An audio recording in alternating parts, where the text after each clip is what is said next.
جو اسماء و صفات کا انکار کرتے ہیں، نہیں مانتے، تو ان کے پاس دلیل کیا ہے؟ دلیلیں ہیں نا کہ دلیل کیا ہے، کیوں نہیں مانتے؟ کہتے ہیں کہ ہماری عقل نہیں مانتی کہ اللہ کا چہرہ ہو، اللہ کا ہاتھ ہو، اللہ عرش پر مستوی ہو، اللہ آسمان دنیا کی طرف نزول کرے، اور اسی طرح اللہ تعالیٰ کی صفات کو عقل نہیں مانتی، اسماء کو عقل نہیں مانتی، ٹھیک ہے؟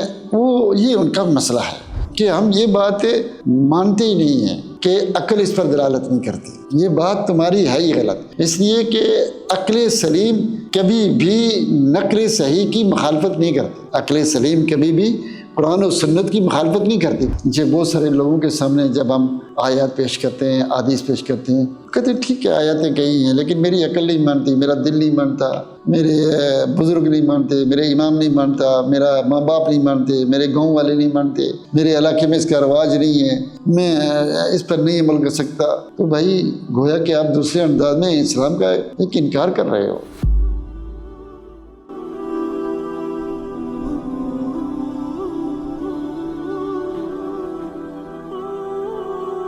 الحمدللہ رب العالمین والعاقبۃ للمتقین والصلاۃ والسلام علی سید المرسلین وعلی آلہ واصحابہ اجمعین، اما بعد۔ رب اشرح لی صدری ویسر لی امری واحلل عقدۃ من لسانی یفقہوا قولی، رب زدنی علما، اما بعد فاعوذ باللہ من الشیطان الرجیم، بسم اللہ الرحمن الرحیم، وللہ الاسماء الحسنی فادعوہ بہا وذروا الذین یلحدون فی اسمائہ سیجزون ما کانوا یعملون۔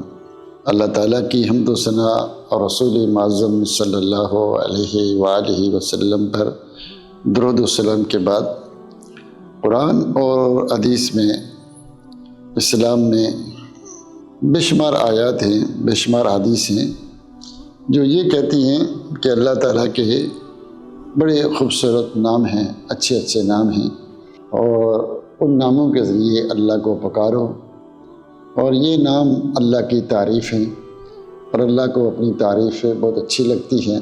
تو لیکن کچھ لوگ یہ کہتے ہیں کہ اللہ تعالیٰ کے نام نہیں ہیں، وہ اللہ تعالیٰ کے ناموں کا انکار کرتے ہیں، اور ان کو جہمیہ کہتے ہیں۔ جہمیہ ایک فرقہ ہے، وہ یہ کہتا ہے کہ اللہ تعالیٰ کے نام نہیں ہیں، اللہ تعالیٰ کے اسماء و صفات کا مکمل انکار کرتا ہے۔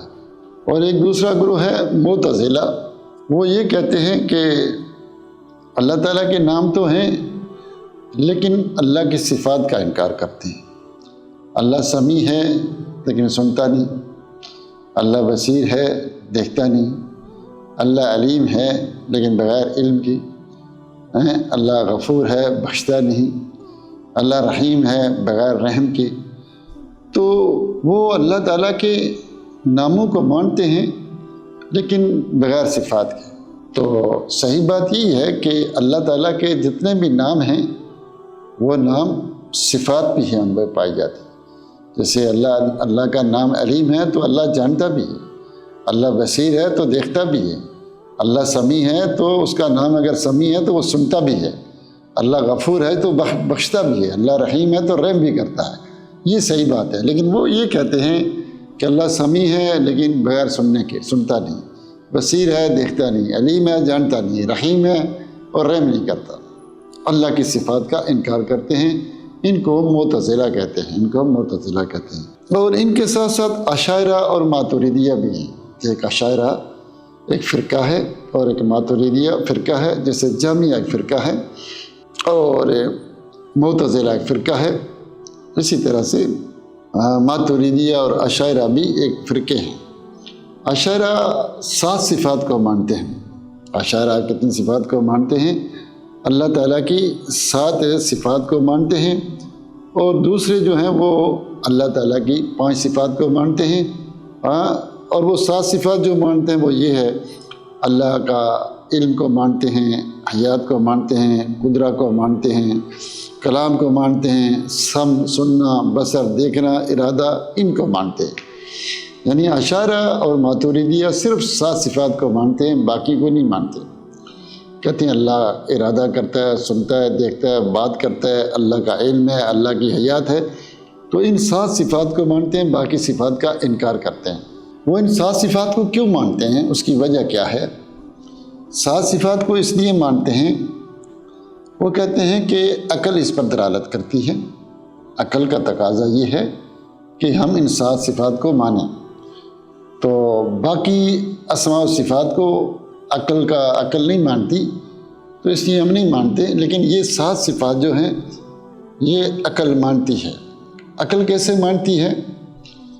وہ کہتے ہیں کہ ہم نے جب مخلوقات کو دیکھا تو ہر مخلوق دوسری مخلوق سے الگ ہے، جانور الگ ہیں، پرندے الگ ہیں، انسان الگ ہے، یہ پہاڑ الگ ہیں، سمندر الگ ہیں، دریا الگ ہیں، ٹھیک ہے، ہر چیز دوسری سے مختلف ہے۔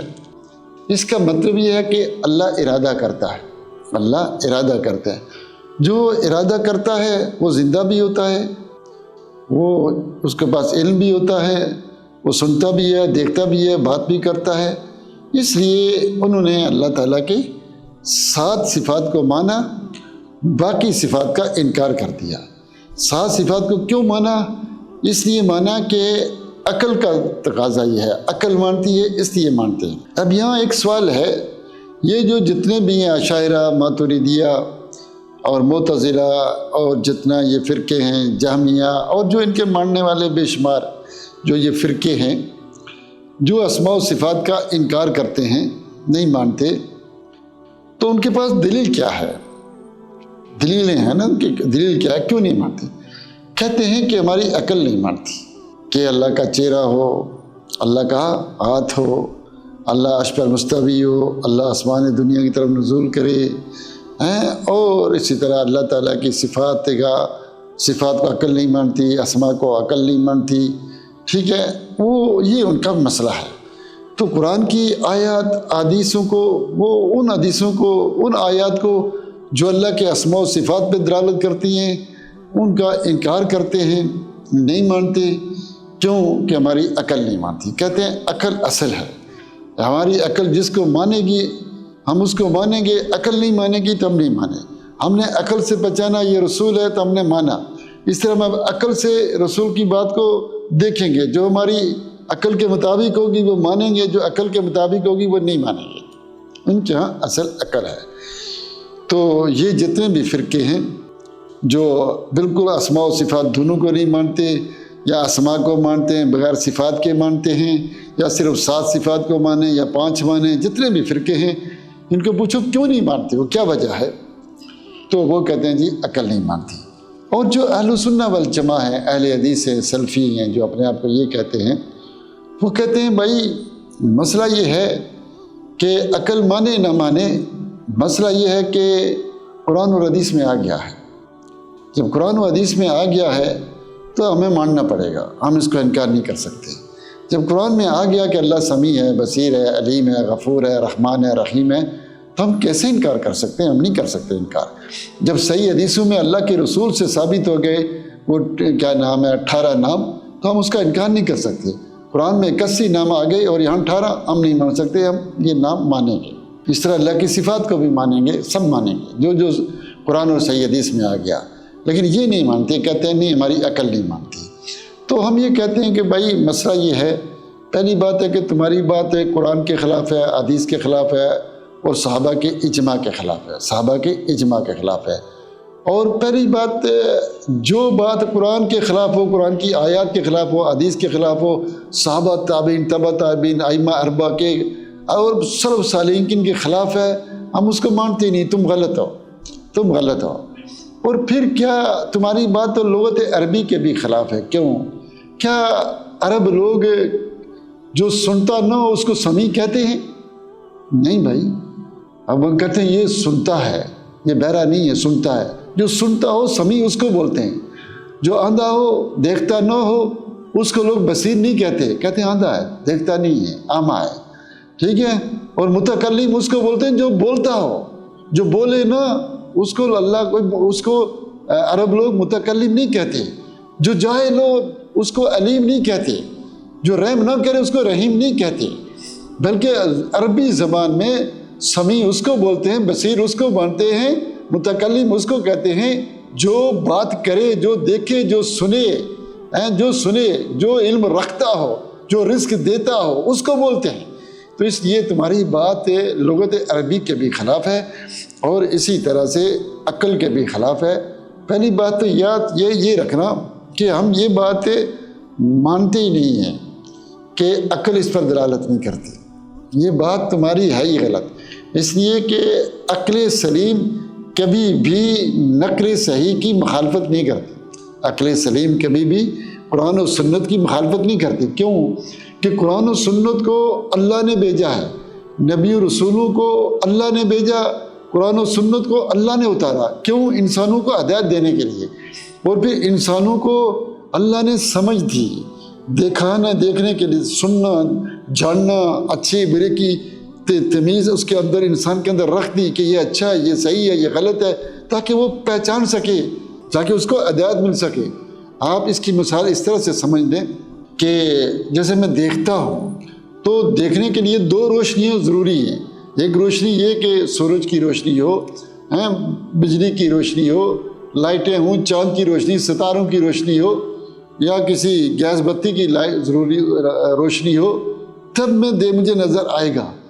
اور اگر میں دیکھتا ہوں تو اس کے لیے ضروری ہے کہ یہ روشنی بھی ہو اور آنکھوں کی روشنی بھی ہو، نظر بھی ہو۔ اگر ایک آدمی پیدائشی آندھا ہے، دیکھ نہیں سکتا، سورج کی روشنی بھی اس کو کچھ نظر نہیں آتا، سورج کی روشنی بھی ہو تو اس کو کچھ نظر نہیں آتا۔ اور اگر سورج کی روشنی نہ ہو، چاند کی روشنی نہ ہو، ستاروں کی نہ ہو، وہ بھلے دیکھتا ہو، اچانک ابھی لائٹ چلی جائے رات میں تو ہمیں کچھ نظر نہیں آئے گا، پتہ ہی نہیں چلے گا، اندھیرا۔ تو دو روشنی چاہیے، ایک اندر کی روشنی، ایک باہر کی روشنی۔ اسی طرح اندر کی روشنی کہ ہمارے اندر وہ عقل سلیم ہو، فطرت سلیمہ ہو، ہمیں دیکھنا سننا ہمیں پتہ ہو، اچھے برے کی تمیز ہو، اور اوپر سے وحی بھی آئے، اللہ رسول بھیج کر بتائے یہ صحیح ہے غلط ہے، پھر ہمیں وہ وحی سمجھ آئے گی۔ پاگل آدمی کو تو کچھ نہیں سمجھ آتا، اللہ نے اس کو مکلف بھی بنایا، جس کے پاس عقل نہیں ہے، جس کے پاس عقل نہیں وہ پاگل ہے، مجنون پھرتا ہے، اس کو اللہ نے اس کا مکلف ہی نہیں بنایا۔ کس کا؟ اسلام کا، کہ وہ ایمان لائے، اسلام لائے، نماز پڑھے، روزے رکھے، زکوٰۃ دے، حج کرے، نہیں، اللہ نے مکلف نہیں بنایا۔ تو اس لیے اللہ نے اگر وحی بھیجی، اسلام بھیجا، تو ہمیں عقل بھی دی، تاکہ اس عقل کے ذریعے ہم نقل کو سمجھ سکیں۔ ان دونوں میں تعارض نہیں ہوتا، قرآن و سنت میں، نقل صحیح میں، قرآن و سنت میں، اور عقل سلیم میں دونوں تعارض نہیں ہوتا۔ ہاں، تعارض کب ہوتا ہے؟ جب کسی کی عقل خراب ہو جائے، وہ کہتا ہے یہ بھی عورت، میں اپنی بہن سے شادی کیوں نہ کروں، میں بیٹی سے کیوں نہیں شادی کروں، باہر سے لڑکی کیوں لے کر آؤں؟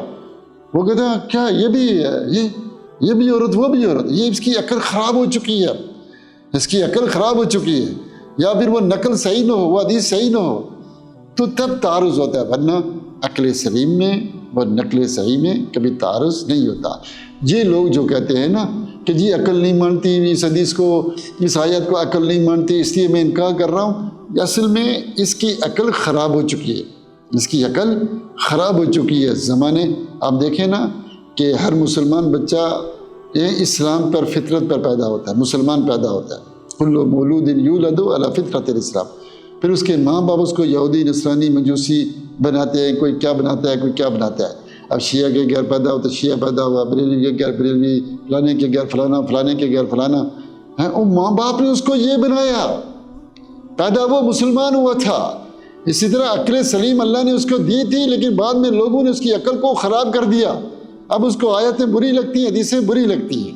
تو اس لیے ان کی یہ دلیل کہ جناب عقل نہیں مانتی، تو ہم یہ بات ان کی نہیں مانتے، اس لیے کہ تمہاری عقل خراب ہو چکی ہے، یا تم نے خراب کر لی ہے، اپنی فطرت کو خراب کر لیا ہے، ورنہ کوئی فطرت سلیمہ، عقل سلیم جو ہے وہ کیا ہے، قرآن و سنت کے خلاف نہیں ہے۔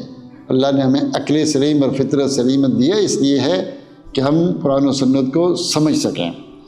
اور دوسری بات یہ ہے کہ چلو مان لیتے ہیں کہ تمہاری عقل نہیں مانتی، تو تم نے لا الہ الا اللہ عقلی رسول اللہ تو نہیں کہا، لا الہ الا اللہ محمد رسول اللہ کہا ہے، کہ عقل نہیں مانتی تو نہ مانے، کم از کم نقل تو مانتی ہے، قرآن و سنت میں تو آ گیا نا بھائی 3 نمازیں کیوں پڑھوں میں، 4 کیوں نوں، 3 رکعت کیوں پڑھوں مغرب کی، 4 کیوں نوں پڑھوں؟ بھائی یہاں عقل کا کوئی تقاضا نہیں، جو اللہ نے کہا بس اس کے مطابق عمل کرو۔ تمہاری عقل اگر نہیں مانتی تو نقل تو آ گئی، نقل صحیح موجود ہے، قرآن و سنت میں آ گیا، بس اس کو مانو۔ بھائی یہ کہنا کہ بھائی میری عقل نہیں مانتی، تو نے کیا عقل کا کلمہ پڑھا ہوا ہے؟ یہ بہت سارے لوگوں کے سامنے جب ہم آیات پیش کرتے ہیں، حدیث پیش کرتے ہیں، کہتے ہیں ٹھیک ہے آیاتیں کہی ہیں لیکن میری عقل نہیں مانتی، میرا دل نہیں مانتا، میرے بزرگ نہیں مانتے، میرے امام نہیں مانتا، میرا ماں باپ نہیں مانتے، میرے گاؤں والے نہیں مانتے، میرے علاقے میں اس کا رواج نہیں ہے، میں اس پر نہیں عمل کر سکتا۔ تو بھائی گویا کہ آپ دوسرے انداز میں اسلام کا ایک انکار کر رہے ہو، یہ جائز نہیں ہے۔ قرآن و سنت میں آ گیا، نبی صلی اللہ علیہ وسلم کا دین آپ تک پہنچ گیا، واضح ہو گیا۔ اب یہ کہنا جی چونکہ میں ان آیات کو نہیں مانتا، ان حدیثوں کو نہیں مانتا جن میں اسماء و صفات ہیں، چونکہ میری عقل نہیں مانتی، تو میں تو دعا ہی کر سکتا ہوں کہ اللہ تعالیٰ تمہیں ہدایت دے، اور ہدایت کے قابل نہیں ہو تو پھر جو اللہ معاملہ کرے گا وہ تو تم جانتے ہی ہو۔ تو اس دنیا میں تحقیق کر لو، سوچ لو، غور و فکر کر لو۔ قرآن بھرا پڑا ہے اللہ تعالیٰ کے ناموں سے، حدیثیں بھری پڑی ہوئی ہیں، تم اس کا انکار کر کے جاؤ گے کہاں؟ اللہ سے ڈر جاؤ، ایمان کی تمہیں میں دعوت دیتا ہوں۔ اللہ تعالیٰ ہم سب کا خاتمہ اسلام پر کرے اور اس راستے پر چلائے جو سیدھا جنت میں جاتا ہے۔ آمین یا رب العالمین۔